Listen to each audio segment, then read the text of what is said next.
All right, people.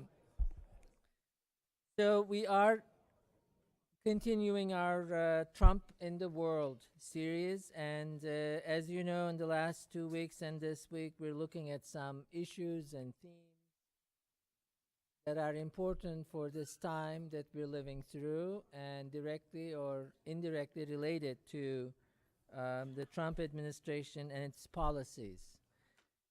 So I'm very pleased that we have Kate Starbird with us.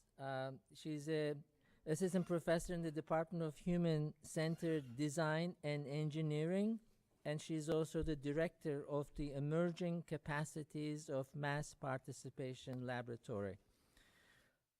Kate's research examines how people use social media to seek, share, and make sense of information after natural disasters and also man-made disasters. So this is obviously a very big topic that a lot of us are involved in, a lot of us are concerned with, and with her research and writing and teaching, Kate already has become an important name in this field. I also want to mention very briefly that this is actually a second life for Kate. Before she became an assistant professor and got into academia, she was a very successful basketball player, both in high school, college, and professionally, distinguished herself, and she is in Stanford Athletic Hall of Fame.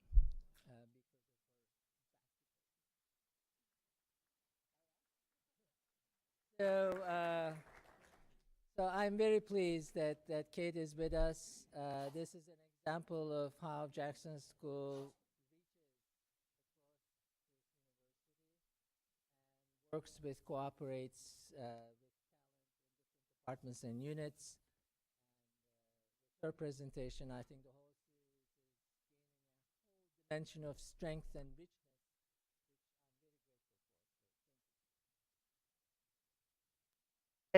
Okay, there we go. All right, thank you. I am going to jump into this lecture and not tell you anything about basketball. All right, fake news, right? We've all been hearing a lot about this term. I don't know if you can read the slide, but we have here that Yoko Ono had an affair with Hillary Clinton, and that Donald Trump was born in Pakistan. Right, so we've heard a lot about this term. Clearly, we were hearing a lot more about it last year, or maybe not, but maybe it's changed in terms of how we hear about it. But we've been talking about this. We know it's a problem, but what does this term mean? And actually, we've begun to see that this term actually has a lot of different meanings, and I think it's become really problematic and problematized. And so I want to start out this talk by kind of unpacking what fake news is in a couple of different ways to give you a sense of some of the vulnerabilities that we have in the information space right now. And then I'm going to kind of wrap that back around and tell you a little bit about my research. But what is fake news? So there are a couple different kinds of fake news. One of those kinds is that clickbait news that's there. It's there to get you to get your attention, for you to click on something or buy some nutritional supplements. And it's very similar maybe to the tabloid news that we used to maybe see, maybe we still see at the grocery store or something like that. So maybe easy for us to discard, but actually online this is maybe a big and bigger problem, a bigger part of that economy to get people's attention. Another thing that we talk about as fake news is political propaganda. So here is an article that was put out in a few weeks before the election in 2016 that suggested that an FBI agent suspected in the Hillary email leaks was found dead in apparent murder-suicide. And it turns out this was sent from the Denver Guardian. It turns out that's not actually a news source in Denver. If you lived in Denver, you might know that. But if you didn't live in Denver, you might not. And they set up a website and put up a bunch of these things in the lead up to the election. And apparently for financial reasons in this case. And this was part of the information ecosystem. Unless we think that fake news is only directed at people on the right. We also have the Palmer Report. We also have sort of political propaganda that appeals to people on the left. In this case, an article that was sent in 2017, is Donald Trump preparing to flee to Russia? Clearly not. It's been about a year and he hasn't. So I think maybe that this was a little bit of political propaganda. We're also seeing, so these things might be easy for us to discard. Some of them are clearly fake. Others maybe, depending on where you sit on the political spectrum, maybe don't feel as fake. But we also have something that's going on right now called deep fakes. This is something, it's a slide I just put in a couple weeks ago. It's a piece of, so what they talk about for deep fakes, I don't know if you know what's going on here, but these are some students from the Parkland shooting that were, survivors of that shooting. And they actually did a picture where they were tearing up a shooting target. And somebody overlaid that shooting target with a picture of the Constitution, and they sent out a bunch of commentary about how this was an example of these, this is what these students really care about. They're trying to tear up the Constitution. And you probably can't see it, but up at the top there's this little term called crisis actors. And we're going to talk more about that because I've been seeing conversations about crisis actors for 5 years now, and I'm just so happy to share that with other people who are finally learning what it is. So misery loves company. All right, another piece of this is media manipulation. So there's another piece of the fake news kind of ecosystem is this manipulation of journalism to try to get journalists to bite on some things. So this is a picture of a guy who, I don't know if it is actually Sam Hyde, but that this picture has often been sent after many different kinds of shooting events. People will say, oh, Sam Hyde did it. And it's kind of a joke for them. It's very mischievous. But one of their goals is to get journalists to repost this and to make them look bad, to show people that there's this weakness in journalism. They're moving too fast, they're not double checking, and that they're willing to send things out. But they also send other things where they're trying to get ahead of the framing of an event. And so we can see media manipulation, which is trying to get journalism to amplify your messages and to also get journalists to make a mistake so you can work to discredit them. This speaks to the last kind of sort of fake news that I want to talk about, and that is this appropriation of that term, fake news, to be used as an attack against journalism and to delegitimize journalism by calling the journalists fake news. We've established now that fake news is bad. We've got this politicized fake news or whatever. We don't like that term. It's something we should avoid. And then they've rhetorically taken that and they've started to apply that against journalism for various sort of political reasons. So this is another kind of thing that they mean by fake news. And so I've actually started to, I use it in the beginning of this talk. I will try not to use it from here on out because I think this term is so contested, it has so many different meanings that it can be confusing and it can actually be a political tool by playing with those meanings a little bit. I think it's really dangerous for us to use in academic settings and even in media settings. I think it's dangerous because there's these different meanings. I have a little story about this in December of 2016, so about a month after the election, I was having a talk with a family member. I'd been telling, my research says this, and I'll tell you about my research later, and I'm really worried about this, and they're like, I finally understand what you mean by fake news. It's a real problem, let's talk. And so we have this 20-minute talk, and I'm like, yeah, family member, loved one, I'm so glad you finally agree with me, fake news is bad. So we talk about it for 20 minutes, and then I realized at the end that I meant all this political propaganda that was like the clearly fake news, like the things I showed you earlier, and he meant mainstream media. And so you can see the way that term can be used to kind of undermine our trust in information, which I'll continue to talk about.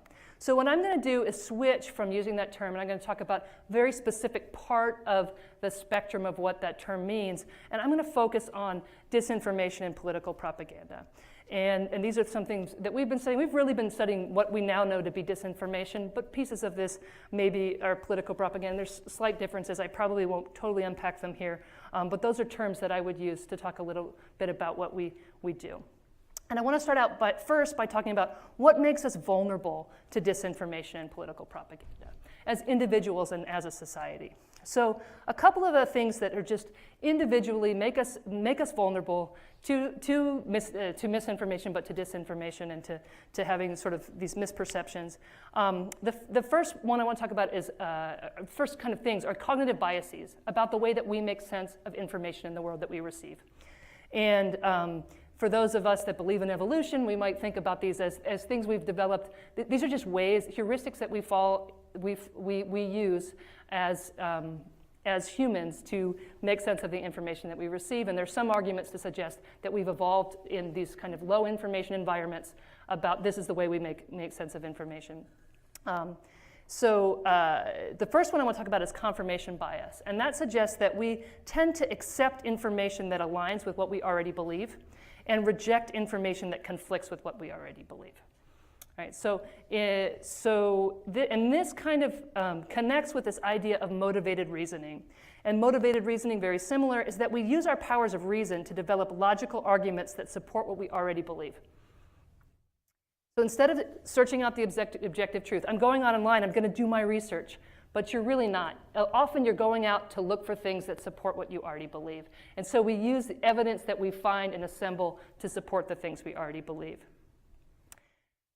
So what makes us vulnerable to disinformation and political propaganda online? How do these vulnerabilities, and I think these vulnerabilities are exacerbated by the design of online systems and how those systems have taken shape.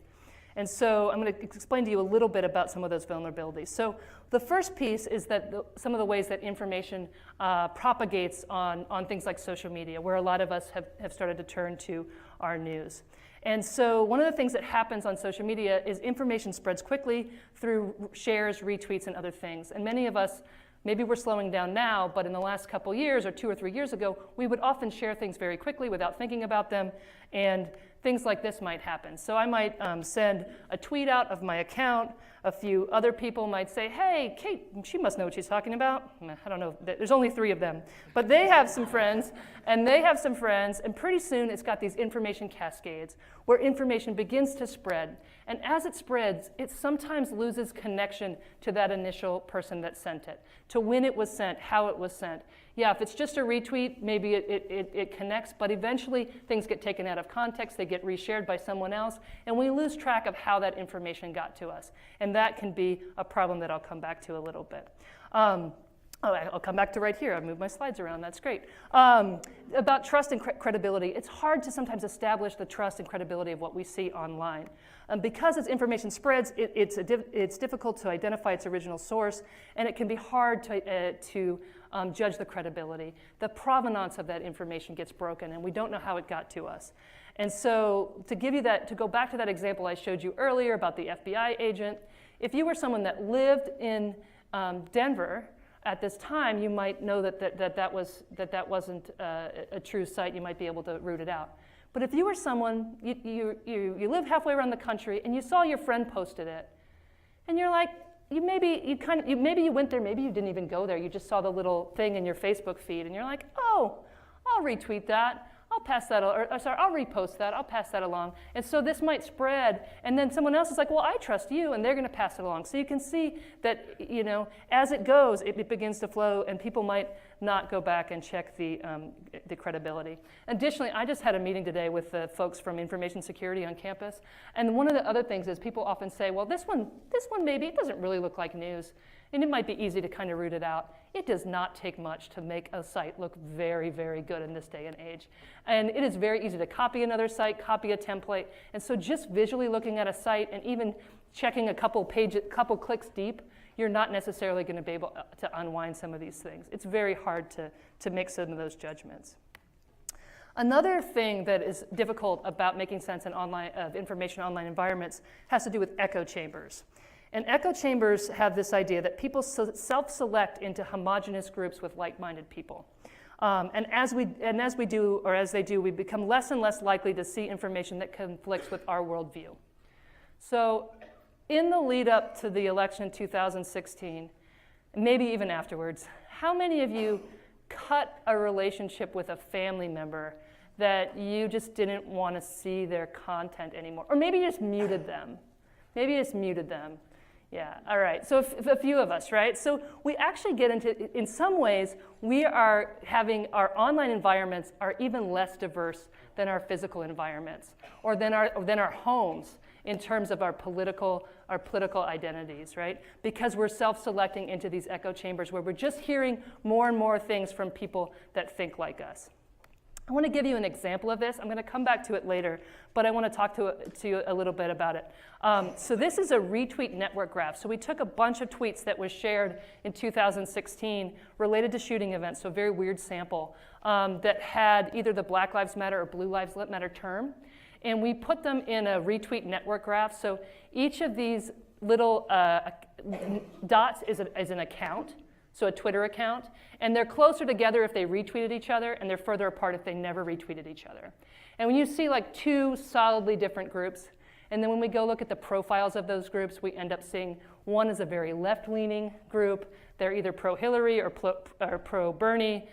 They're pro-Black Lives Matter. And the other one is a very right-leaning group that was very pro-Trump, anti-Black Lives Matter, pro-Blue Lives Matter. And you can see that they were not sharing information across. They were mostly sharing within their groups. They were echo chambers. It's a representation of the structure of echo chambers. I'm going to come back to this graph, so I just wanted you to keep it in mind. Another aspect of this vulnerability in this process is related to echo chambers. Is another term. It's called filter bubbles. And filter bubbles are very similar, but they speak to how we get our information in places like Twitter or Facebook or something else. I think we're beginning to realize this, but a few years ago, this actually shocked people in a crowd. And that is, when you look at your Facebook feed, Facebook doesn't give you everything that would have showed up in that feed. It doesn't give you everything from all of your friends. It actually chooses which things to give you. So a computer algorithm sends different information to different users. And it sends different information to you, not only based on who your friends are, but depending upon what the algorithm thinks you might want to see, based on your past behavior. So if you've liked something in the past, they're going to send you more stuff like that. So what they've done is they've optimized engagement. They want you to be involved more. They give you more of what you like. You like that, they give you more of it. And the algorithm figured out that you really liked things that made you feel outrage and political self-righteousness, and it gave us more and more of that stuff. And so we ended up getting, not only have our own echo chambers in terms of who we chose to listen to, but the algorithm reinforces that by giving us more and more of what we want. Additionally, and when we think about this happened for the ads they gave us as well as some of the content, is if you want to think about it, you've got these people, Facebook figures out that you're grouped in different ways, whether it's your political beliefs or your demographics of something else, and it sends you different messages based on those characteristics. And those messages, again, reinforce those echo chambers, reinforce those biases, and you become more likely to believe this stuff because it's tailored to you. The messages, the political propaganda messages especially, are tailored to you. So echo chambers and filter bubbles support motivated reasoning and confirmation bias. And in addition, users get social cues that everyone they know thinks like they do, which reinforces misperceptions. We've cut off everybody that conflicts with what we believe, and so we're like, yeah, everyone thinks like me, and you're more self-righteous, and then you become even more likely to believe things like the Palmer report, which suggests that Trump might be escaping to Russia. It's not true. It's not going to happen. And so another piece of this that they know is that repetition works.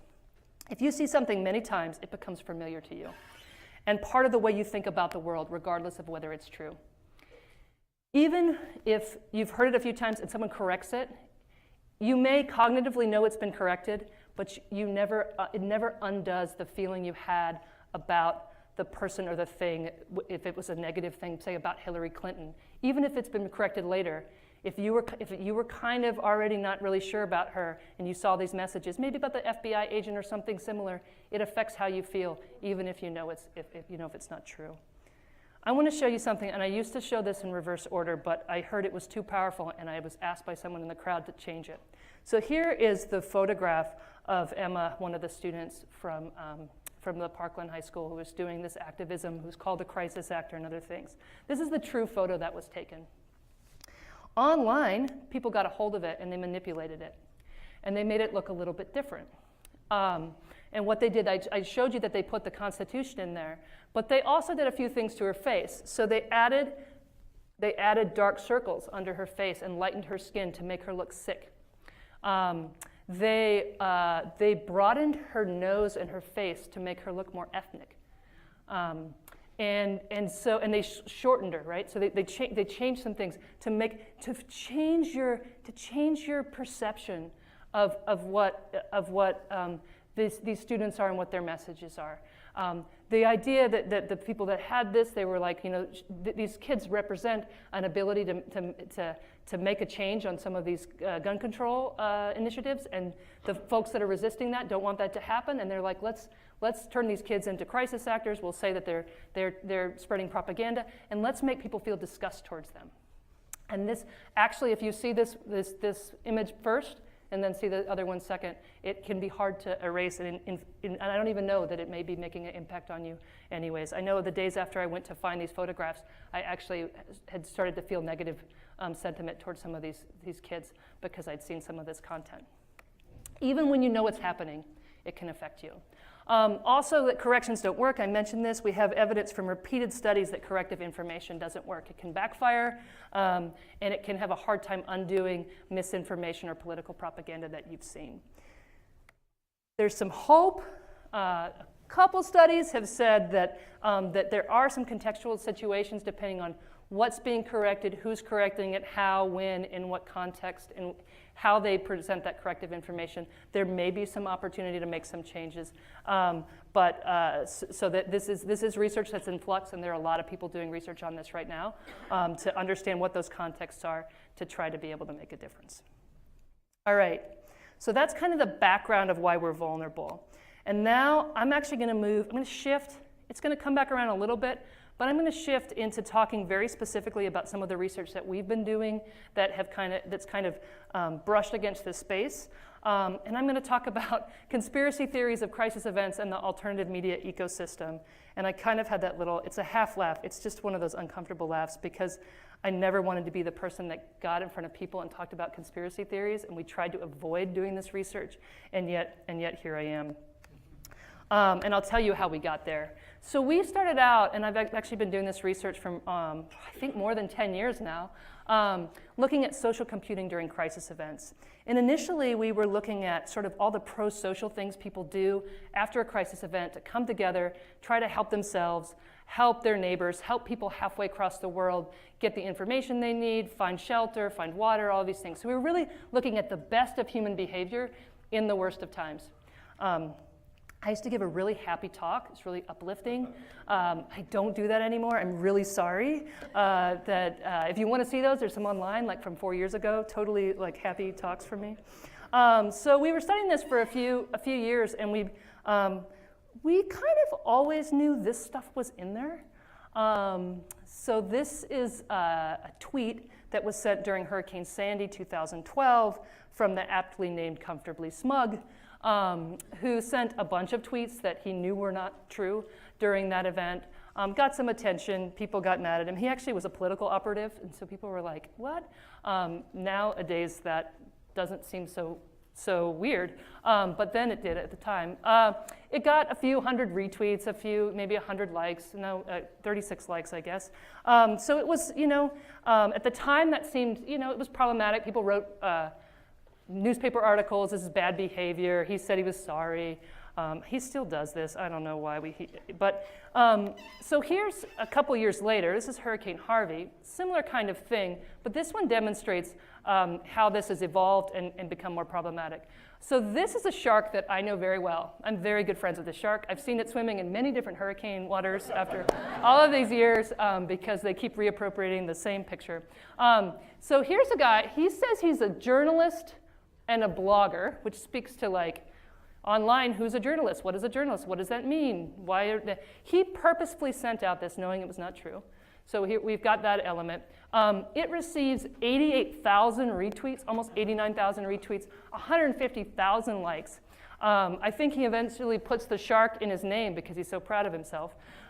Later he says, and we've done research on this too, he says, it's not my fault, people should have known better. This is just proof that you should double check your sources before retweeting things. And like pushing off their responsibility is what a lot of people do when they get caught sharing misinformation. But anyways, it kind of highlights a couple things. First of all, misinformation has become a much bigger problem. Part of that there's this element of the blurriness between what is a journalist or not, and then having journalists trying to keep up with real-time reporting, where sometimes they do make mistakes. And this is not one of those, but those happen as well. And so we've got all these things kind of happening together, and so misinformation is problematic. So we began to study this phenomenon of misinformation, specifically misinformation, rumoring, after the 2013 Boston Marathon bombings. And we actually got a grant for it and got a follow-up grant. And so for several years, were focused specifically on just studying both purposeful misinformation and accidental misinformation. And really focusing initially on the accidental misinformation as people are just trying to figure things out and sometimes get it wrong. From this very first study, we had one rumor that was really weird. And I'm going to focus this talk around that rumor and others like it that we found later. This rumor, so I don't know if you remember the Boston Marathon bombings, but what happened was the bombs went off near the finish line. And 2 or 3 days later, who we commonly recognize as the suspects, which were two brothers the Sernov brothers from Chechnya, one of them was killed in a firefight and the other one was captured. And he's been since convicted, and I think he's on death row. But it took a couple days to figure out who they were. And in the meantime, there was a lot of rumoring about who might have done it. And a lot of that, it all turned out not to be true. The crowd did not figure it out. But part of the crowd was blaming it on this weird thing, and we couldn't quite figure it out. But part of the crowd started to blame it on the US government. This one blamed it on the CIA. The Boston bombing smells like a CIA Black Ops false flag setup. Again, don't be fooled by the mainstream media lies. This tweet came out in the first few hours after the event, blaming it on the CIA. This same rumor keeps going. It evolves. Eventually, they start to blame the Navy SEALs. This is unbelievable. This one came out a few hours later. It posted to an article on InfoWars. At the time, I didn't know, no one on my team actually knew what InfoWars was yet. Sadly, we do now. And we used to give a talk and nobody knew what it was, but I guess most of you do by now. There was a lot more conversation, so InfoWars was one of several different kind of websites I'd never heard of that were helping to propagate that. But here's another tweet that was linking to it. Navy SEALs spotted at Boston Marathon wearing suspicious backpacks, ? So this one has a couple of elements that are really interesting to us. One is that questioning language, because we began to see that similar thing in other rumors in the future that were similar rumors, other sort of conspiracy theories like this. Also, look at the avatar up there. That is an Illuminati symbol. And the account's name is Infoterrorism, which kind of speaks to info war.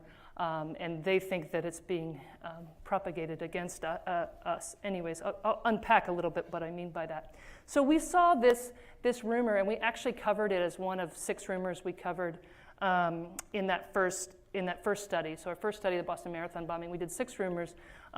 We ended up with 4 in a paper, and this was one of them. And I actually told my students, and we didn't want to call them conspiracy theories. We called them alternative narratives of the event. And over time, we started seeing that same kind of rumor in other man-made crisis events. It didn't show up in the natural disasters we were studying, but it kept showing up in the man-made crisis events that we saw, including the downing of flight MH17, Umpqua school shootings, Paris attacks, San Bernardino shootings. And so my students would say, hey, Kate, there's another rumor that it's a false flag. False flag is this idea that an event has happened and it's been perpetrated on one group but made to look like it was somebody else, so blamed on someone else. Or it's a crisis actors rumor. It didn't happen. So they say, oh, the Umpqua school shootings didn't happen. They were staged by crisis actors to make it look like it happened as a pretext for taking away guns. And so we started seeing these over and over again. As we looked into them, we started to recognize that they were connected to other kinds of events. Within their conversations, they connected it to the 9/11 terrorist attacks. They said were an inside job from the U.S. government, and that the 2012 Sandy Hook shootings didn't happen. And you can see some of these same echoes in the aftermath of the Parkland High School shooting. Some of the same language used, the same sites talking about it. And so for this time, my students kept seeing it, and I kept saying, we're not going to report on it. I don't want to cover it. We're not going to study it. I'm not going to be the kind of person that stands up here and gives talks about conspiracy theories, as I mentioned earlier. We were really set not to. And I went away to give a talk after the Umpqua school shootings, and I came back, and there'd been a mutiny, and my students had overruled me and started to do research on it. And they said, hey, Kate, you've got to look at this. And so we looked at this, and there was these weird things happening in our data about the kinds of people that were talking about it, the ways they were talking about it, and they began to intersect with weird political things that at the time we couldn't figure out. For instance, structurally, there were these groups of folks that were connected to WikiLeaks. They all had WikiLeaks in their accounts, and they were connected structurally in one of those retweet graphs to folks who were white supremacists. And those were connected to these like really adamant Trump voters. And we were like, what the heck is going on there? What are those things? How on earth are those things connected in end of 2015? Now I think we know, but at the time we didn't. And so as 2016 goes through, we begin to see that there's a lot of, and the websites that they were citing started to rise in popularity, and we started to hear about the people publishing on those sites and things. And we started to recognize that things were happening in that data set that were being reflected in other places. Is this a quick question for clarification, or we can ask it later? What do we think? That WikiLeaks had been has collaborated in some ways with the release of documents that helped to undermine Hillary's campaign, which happened quite a bit later, and so was benefiting the Trump campaign in that way. And there's evidence that people on the Trump staff had actually communicated through Twitter with WikiLeaks, including, I think, his son. All right, so at the end of 2016, we decided to go back and actually study this more systematically and say, we're going to focus just on this. We've got some data that we're going to look at, and we decide to do a study of this. Our approach uses a mixed method analysis. I'm not going to go into a lot of the details here, but we blend qualitative and quantitative methods this is the stuff we've been doing in the crisis informatics space for about 10 years, to really try to unpack the behavior both on sort of the structural level of understanding it from a high level, and also diving into the content level and looking at things very closely.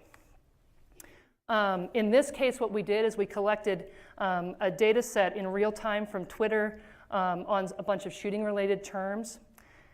We ended up with about 58 million tweets, which is a little too big for what we want to do, and plus a little too broad. And then what we did was we scoped it using these terms that we recognize were used to talk about these sort of conspiracy theories, false flag, hoax, crisis actor, crisis actors. We scoped that set down to about 100,000 tweets, which is much more manageable for the kind of analysis we did. To give an example of some of the tweets from that set, here is one. These are about the Orlando Pulse nightclub shooting, which happened in 2016. And I want to recognize that these are really horrific events. And this doesn't go into the details of the event, but it was a very tragic and horrific event. But people were spreading the idea that they didn't happen. So this is a tweet, or that didn't happen in the way that the media was portraying them. A tweet from Activist Post. Avatar is a little white rabbit. Was Orlando shooting a false flag? ? Shooter has ties to FBI, regular at club, did not act alone? ? And so we see that kind of language of this questioning, these open questions, and we saw that persistently across a lot of these different rumors. This way of talking about things where you're not telling people what to think, you're just giving them ideas and they're making up their minds for themselves by answering these leading questions that are leading to a particular kind of conclusion. And that tweet linked to an article on the Activist Post site. Another one, this is one from a guy called Awakened Mike. He's awake and the rest of us are asleep. So it's a way of talking about sort of that they have this special understanding about how things work in the world. More Orlando shooting hoax. Proof. Same actors in Sandy Hook and Boston Marathon fake bombing. Gun takeaway agenda. So this explicitly mentions it. We see this again and again. These shooting events aren't happening. They're being staged by the government who wants to take away your guns. Now, I don't understand why Boston Marathon is there, because it was a bombing and not a shooting, but sometimes they get things wrong as they're trying to make their theories. And they being this group of people that talk about this. We think about it as an epistemic community of people who think and talk about a lot of events in the world this way. And here's another one that's from a suspended account. So their name is not suspended account. I'm just removing their name because this account has been suspended.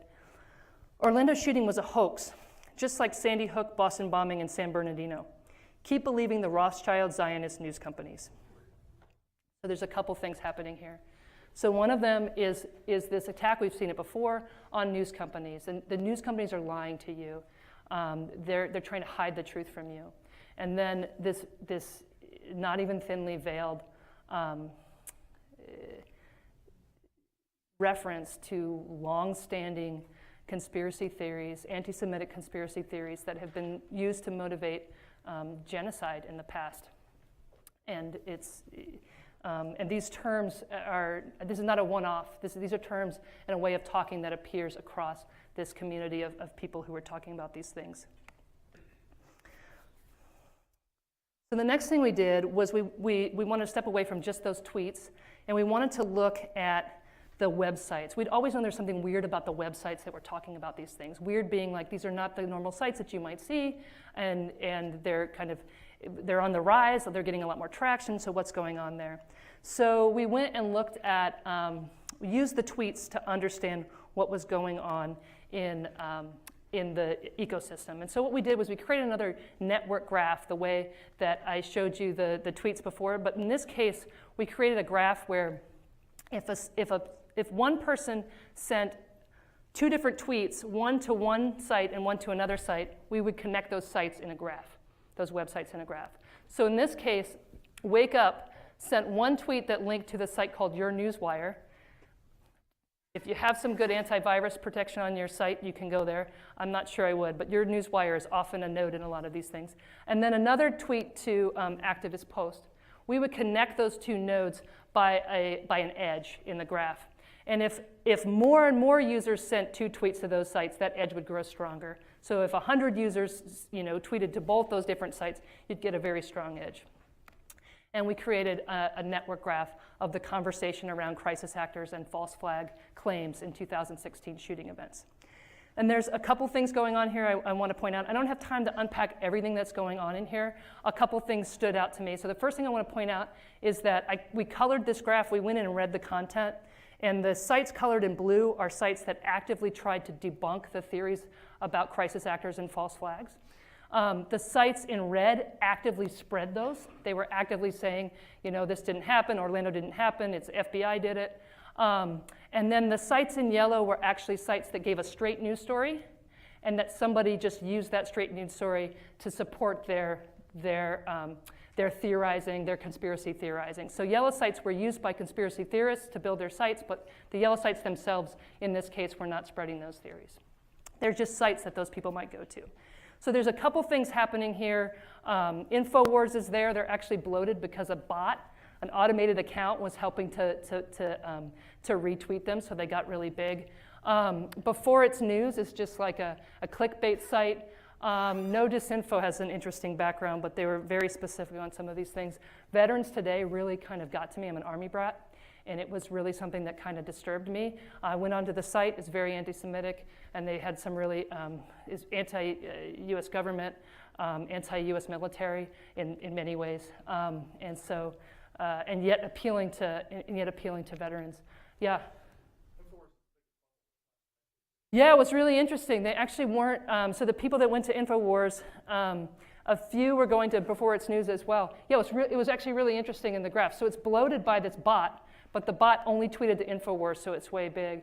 And then its actual natural size is much smaller. Had it been smaller, it would have probably been a little bit closer, but yeah, it wasn't a place where people it was a one-stop shop. If you went to InfoWars, you went to InfoWars. You didn't go to all these other sites in this particular data set. And these look different depending on if I take a different cut, InfoWars will show up in a different place in different kinds of conversations. But this year in this context, this is how it ended up. Yeah, I looked at it for a while. It's a really good question. I spent hours trying to unpack. Now, why is that so big and kind of off by itself? All right, so the next thing I did was I did a content analysis of these websites. Wasn't just interested in what they were saying about shooting events. I was interested in what else is going on in these websites. This content analysis was done in December 2016, so that sets the context a little bit for some of what happened. I spent my winter break that year, about 2.5 weeks, just reading content from mostly the whole space, but concentrating a lot on the content in red. Read the homepage, about page, who the owners are, who the authors are, identified common themes and stories, traced how the same author or story appeared across multiple sites, and developed coding schemes for different kinds of things that we were seeing. I won't have time to go through all the findings, but I want to start with this. This is a list of the different conspiracy theories that appeared not just in one site, but on many sites across the thing. So the first thing that stood out is like when you start to look past that one page, you start to look around, there's all these different conspiracy theories there. So any one site might have most of these different things, and then a lot of, all of these things appeared across multiple sites, right? So this was it's a whole environment where people can go to talk not just about one thing, but you're going to end up talking about others. To explain this, I had a conversation with somebody about the flat earth theory. I don't know if you see that one up there. I was having a conversation with a friend of a friend on Facebook, and I said, and they were supporting the flat earth theory. And I was like, are you kidding me? I thought that was a researcher joke or someone was trying to experiment on you. And they were like, no. And I was like, how did you get there? And they said, well, I went in, I was really worried about GMOs. And I went in and I found Alex Jones that did this whole thing about GMOs. And then they saw this stuff about vaccines, and now I don't want my grandchild to be vaccinated. And then, then there was more stuff. I really think 9/11 might be an inside job. And so she or he, I think it was a she, but explained how they ended up, and then, the Earth might as well, there's just as good evidence for it being flat as round. And I was like, oh, and I said, well, don't you understand that they're just trying to sell you something? And I was like, I really meant they're trying to sell you the advertisements. Because they're always doing these advertisements there. And the person said, if you mean the nutritional supplements, those things work. And I'm sick of my family telling me not to. And I was like, I didn't mean the nutritional supplements, but I do now. Because they were actually on many of the sites. And so there's actually this idea that there's a corrupted epistemology or a way of making sense of the world that once you get through, one can act as a gateway to some of these others. And once you accept that the media is lying to you, science is lying to you, your government is lying to you, you can get into these really interesting places about how you think about the world. Another thing we noticed in this space is that these things connected to some larger narratives. And this has taken me almost a year to start to figure out. It doesn't even appear in our first paper, to start seeing what are the threads that tie some of these things together. So first of all, we always knew this was politicized. From our first study with the Boston Marathon bombings, we understood that there was a lot of political conversations going on around these things. We didn't understand what they meant or what they were, but we knew they were politicized. I went in thinking from this very US right versus US left spectrum of how I understood the world, and trying to find, trying to see the content through that lens, and it didn't work. And what happened was most of this content converged around this idea of anti-globalism. I hadn't even heard the term globalism at that time, but I now recognize that globalism is actually a term. It's got an interesting history, and it in some ways is used as a substitute for anti-Zionist or anti-American Zionist or anti-Jewish. But also, it's taken on this new terminology. And so for people on the left, anti-globalist means to be against globalization, to be against the exploitation of people by corporations and other governments. And many of us from the left, that might appeal to us. For people on the right, anti-globalism means anti-immigration. Globalism stands for open borders, and so to be anti-globalist is to be, is to be nationalist. And in fact, some places start to define this, some articles start to define this as nationalism versus globalism. Other kinds of narratives that appeared. The US and other Western governments are untrustworthy and unjustified aggressors in conflicts around the world. And for some of us on the left, this can be very appealing, and the right as well. These governments and other powerful people manipulate world events to ensure their power. There's this idea that a few people are the puppet masters and they're pulling the strings of everything that we see. Mainstream corporate media are untrustworthy. They are the fake news. They assist governments and other powerful actors in hiding the truth from people.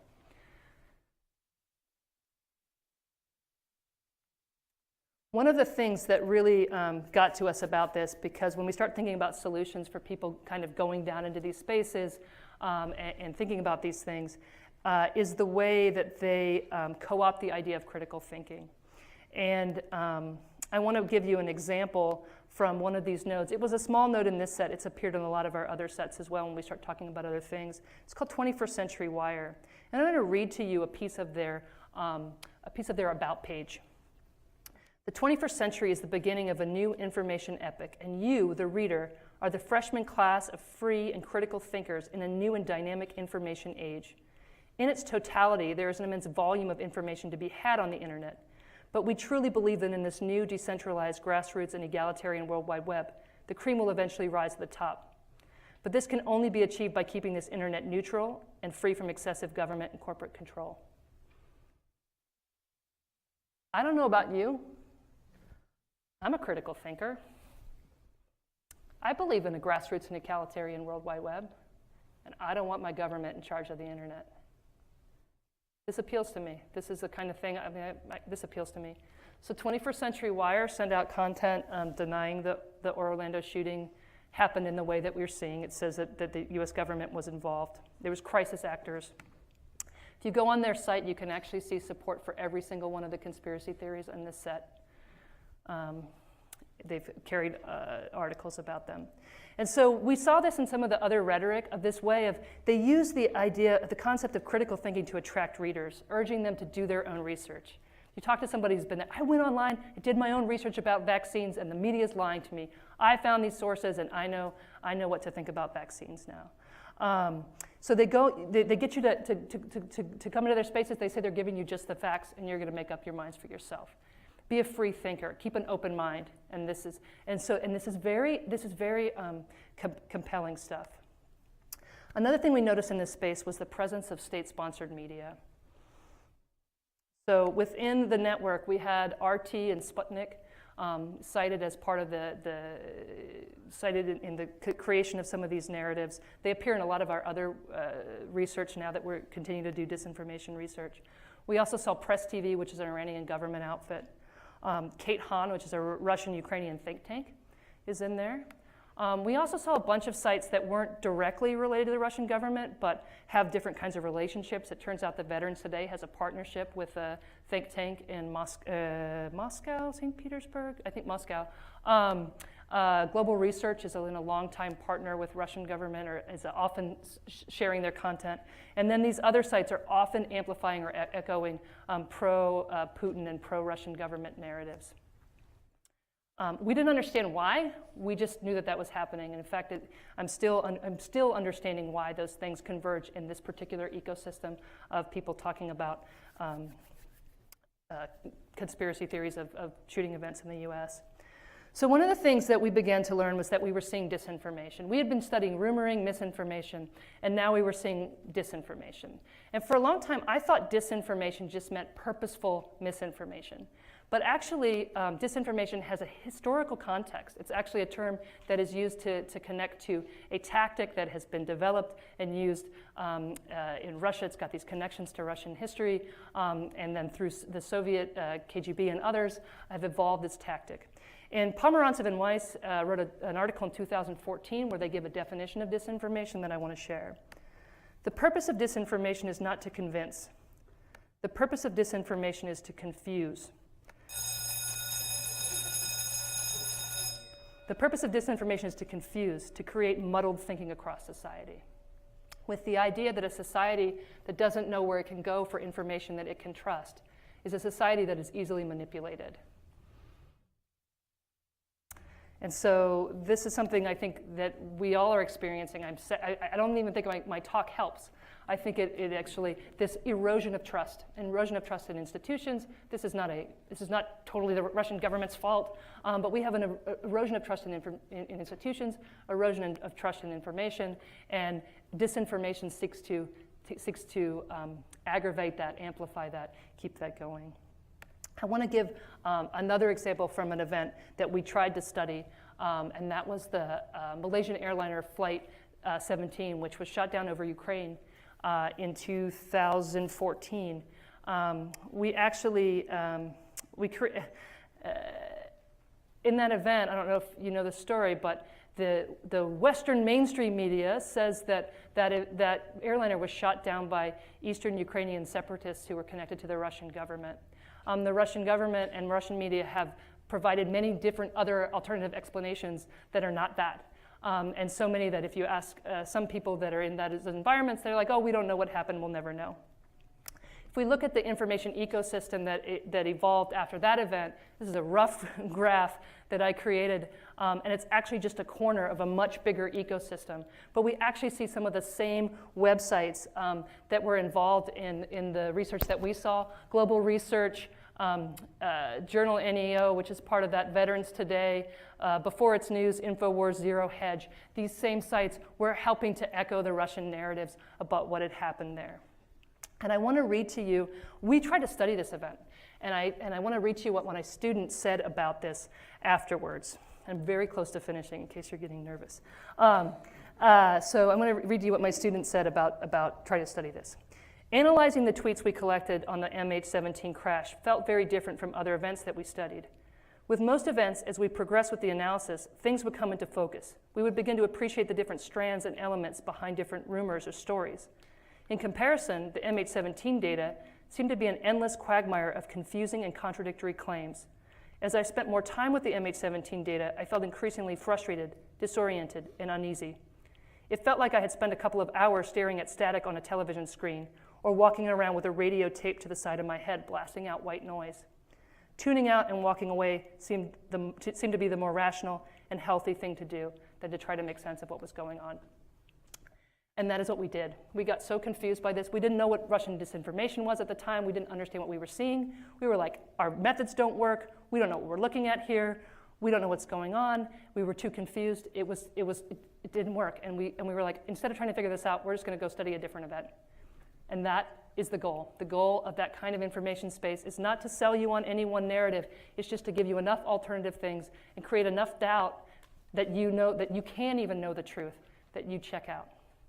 And that is the goal of disinformation. So before I quit, and I'm going to quit here really soon, I want to show you one more thing. Disinformation, or these sort of information operation strategies, we now know that the Russian government was using these strategies. They still are using these strategies. They have accounts on Facebook and Twitter and they have content that they put in alternative news websites. They have their own sort of flagship media. But there's different things. So I've talked a little bit about undermining our trust, but I also want to talk about this one more thing.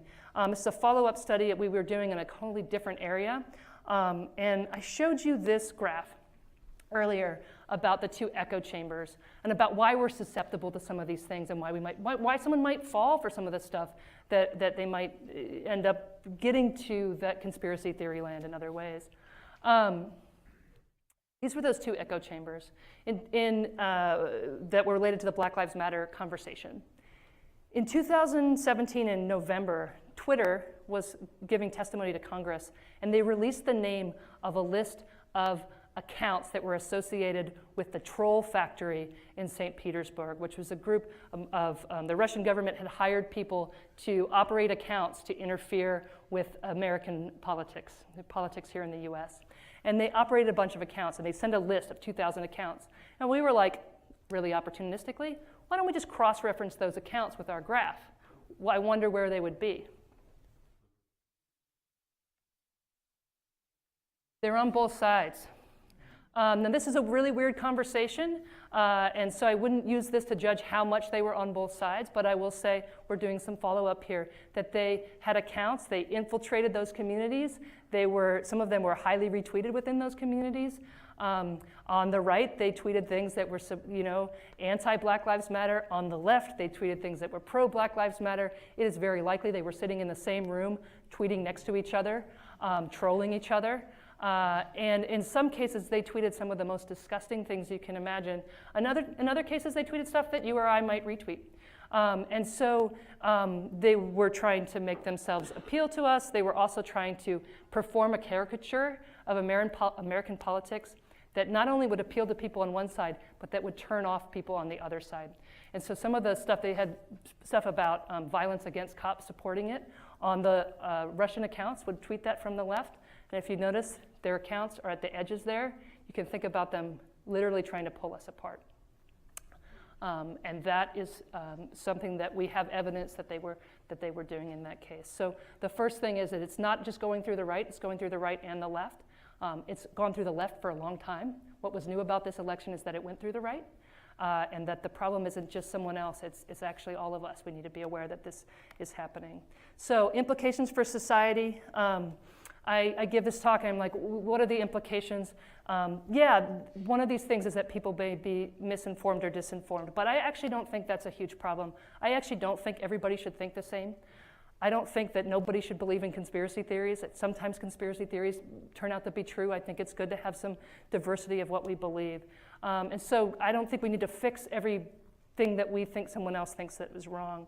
But I do think these ideas of reduced trust in our information systems and reduced trust in our information providers, if we keep going down that road, that is a dangerous place for our society, especially in a democracy where it relies on certain kinds of trust in our institutions and relationships in order to keep going. And so I think in terms of what next, when I talk to the platforms, the technology platforms, Facebook, Twitter, and others, restoring trust in our information systems, making our information more trustworthy. I know they care about this. I don't know if they care about it enough, but I know that they're trying to think about that. I think that's really important. But for us, individuals who don't necessarily get to make those decisions, I give this talk at libraries and things to say, what can we do as individuals to become better consumers of this information? And I just want to say a couple things here. One is to be aware of our cognitive biases, our confirmation bias, our motivated reasoning. If it's too good to be true, it probably isn't, especially if it aligns with our political or religious identity. If we feel self-righteous outrage and indignation about something and you're just going to pass it along, just wait 1 second, because that's probably where we're being manipulated the most. And so we often talk about teaching media literacy by talking about it here, but really I think we need to media literacy starts here. This is where political propaganda, this is where disinformation, this is where things appeal to. They appeal to our emotions, our gut, our feelings of disgust. They want us to feel disgust for the other, and so we're willing to tolerate worse things from ourselves. And that media literacy isn't just logical, and that we are all targets of disinformation meant to erode trust in democracy and divide us. All right, thank you.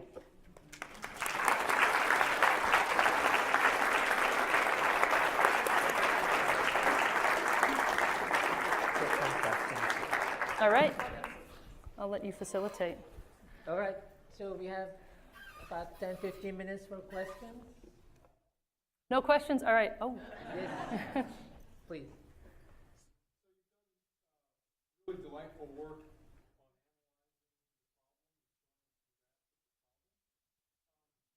on in your echo chamber graph. There's an interesting area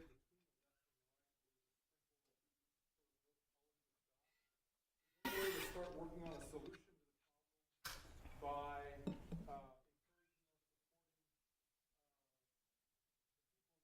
who look at both sides. Yeah, I think, unfortunately, most of what's in the middle is actually mainstream media because people do sometimes retweet from the other side. I think this is a huge challenge for society right now, and that is what are the solutions for this? What are the solutions for us to start, what are the solutions for us to start coming together rather than pulling apart? And I don't know if we know the best answers. They've tried things for the echo chambers about purposefully exposing people to stuff from the other side, and it backfires. It makes you, if Facebook sprinkles in stuff from the right, if you're a left-leaning person, it actually makes you more and more angry about the right for some reason. We don't know why. And so there's actually there's a lot of room for research there's a lot of room for research to start to kind of address like what the problem, what the solutions are here. I have a student who's trying to run classes about this for people to have conversations, but I think it's a really huge open question, and I wish I had solutions, and I wish I wasn't just sitting here being like, I don't know what's going on, I don't know what we can do. But I will say, meeting in person, having those conversations, re-establishing those connections with family that think differently than us, leaving those lines of communications open so we can have it, even if it's uncomfortable, even if we don't like what they say. I think that's actually really important. We've got to figure out a way to keep those things open. And I wish I had a better answer. Yep.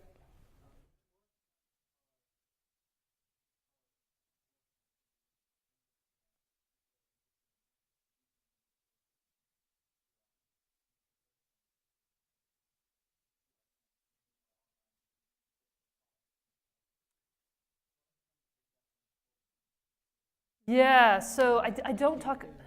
Yeah, so your question was about, I think, advertisements, about where advertisements play in.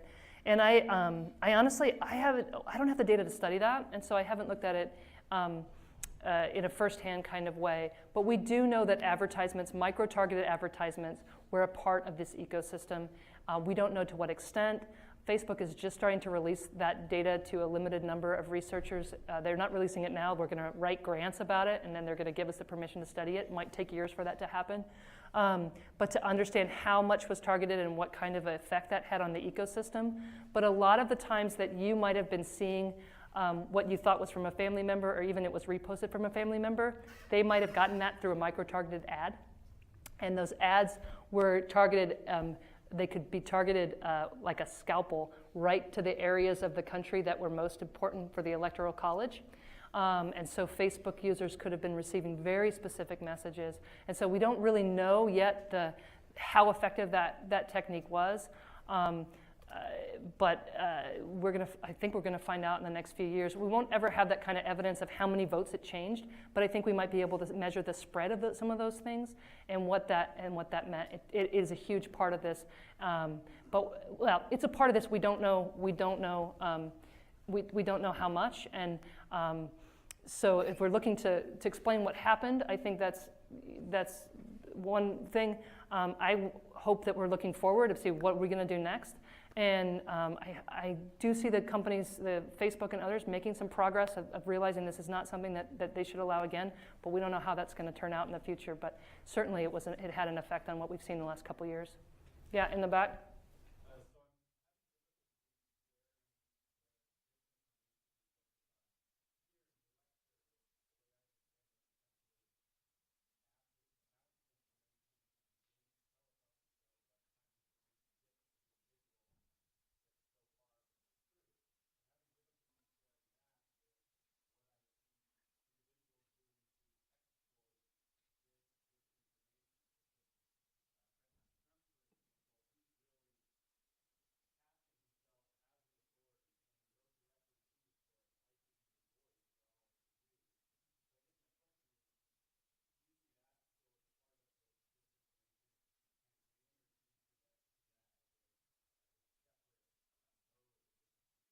Seems very different.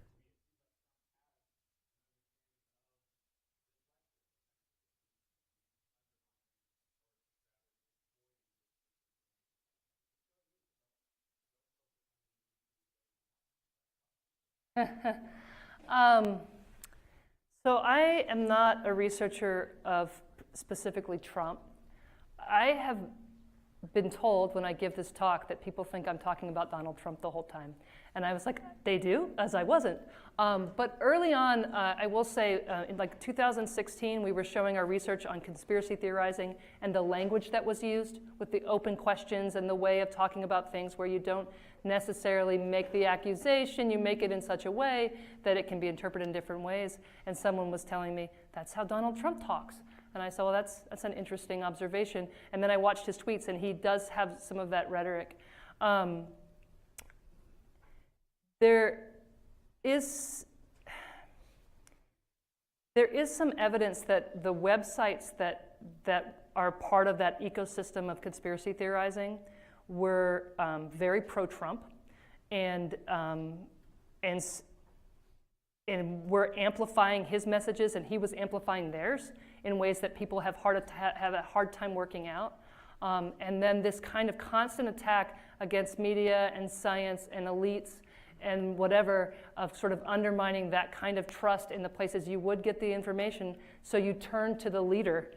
That's part of it. So you're undermining the trust in the other sources, so they turn to the authoritarian figure to be that singular leader because you can't believe anything else.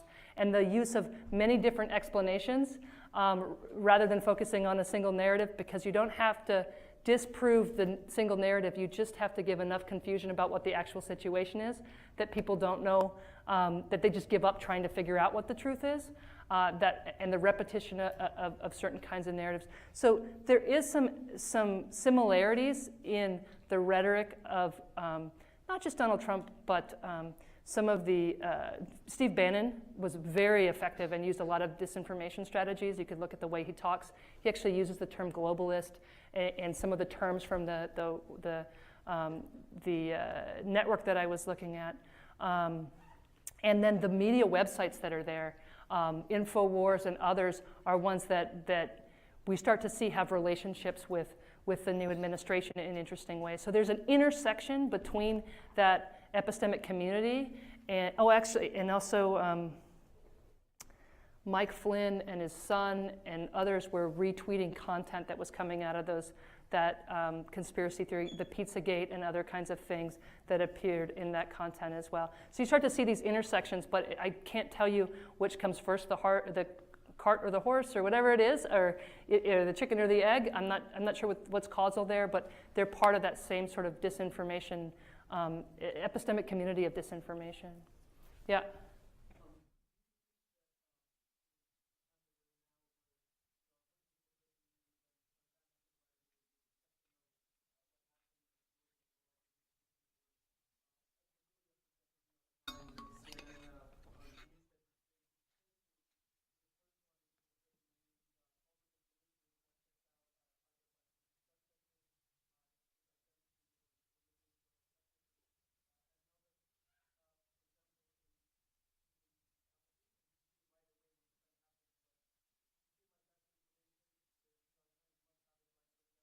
Yeah. Yeah. So there's a lot of pieces there. We've talked about this prior to this kind of research, even like 2014, 2015. We were talking about how journalism is sort of facing this crisis on a couple of different levels. One is the economic models have been undermined, and the second piece of this, or another piece of this, is that other people can produce news so fast that many journalists felt that they had to stay ahead of that in order to stay relevant. But in order to stay ahead of that, they had to move at paces that they're not meant to move at.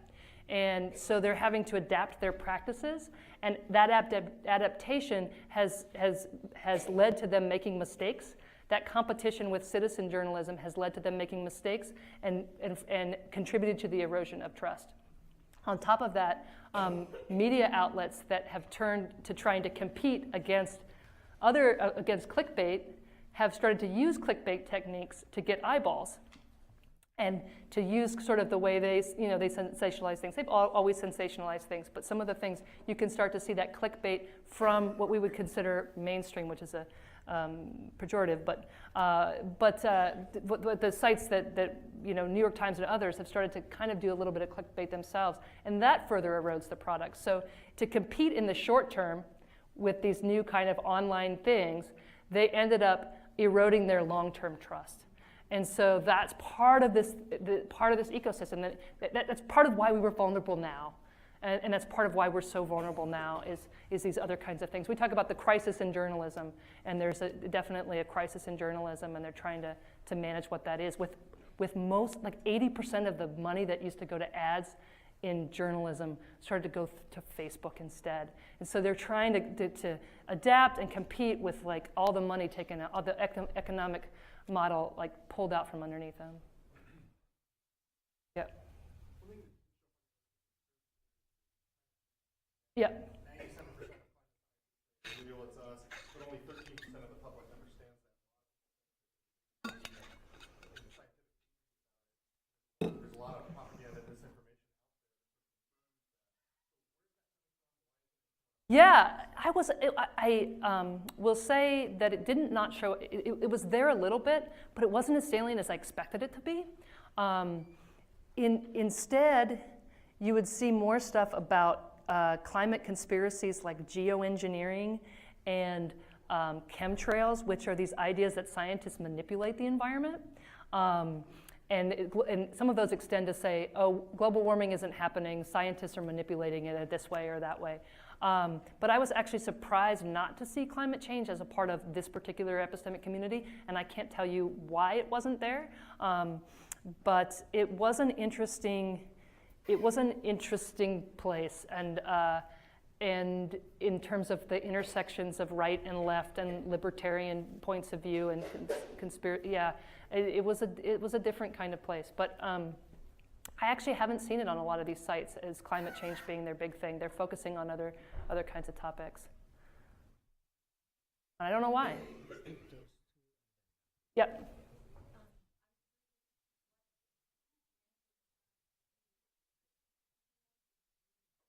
Who granted the funds to do that? Yeah. So the National Science Foundation has been the funder that I had during this research. Since then, I've gotten some other research from the Office of Naval Research, or some other grant funding from the Office of Naval Research.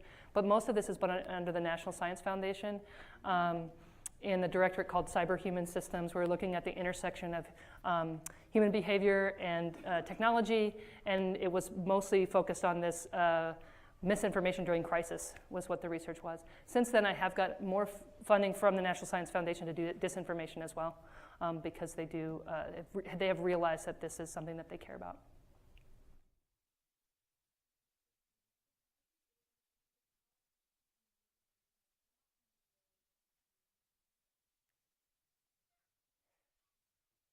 So how often are we able to determine who the author is in some of the sites or the Twitter accounts or something? We can spend up to 100 hours. There's one account, we spent 100 hours trying to figure out whether it was a person, automated, political account, like, is it really that person? It was actually a combination of a computer and a person, and a real person had signed up her account to be used by a political action campaign who would tweet from her account. We've got another account in some of the stuff we're doing around the Syria conflict, where we've spent another 40, 50 hours trying to figure out who this account is. We think it's an agent from Hezbollah, but we don't know. And so it can take a long time. And how can a regular person without that time know, whether or not these things are what they say they are? And the platforms are actually trying to use that as a way to try to figure. So the platforms, they don't want to be arbiters of the truth. They want to actually figure out if people are who they say they are, and use that as their censoring. So they're looking at authenticity rather than veracity. And it's so hard because even manually we can't figure out. And I have all the data history, I can look at their patterns, and even that makes it really hard. And that's at the account level, the website level. Again, it's really difficult that people can, it doesn't take much to make something look real. One of the things that we told someone, if they're not advertising anything, you should think about where they're getting their money. That was one of the things, like, oh, they're not advertising anything. They have a lot of content. Maybe that's the last one, and then.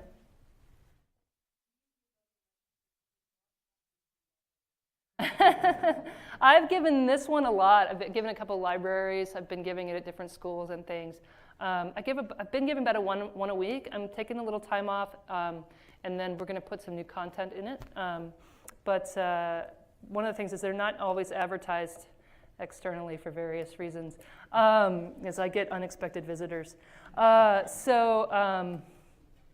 so you can contact me. Send me an email, and I can try to give you a heads up. Thank you. Yeah.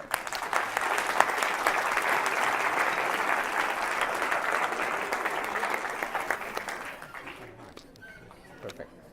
All right. Yeah, thanks.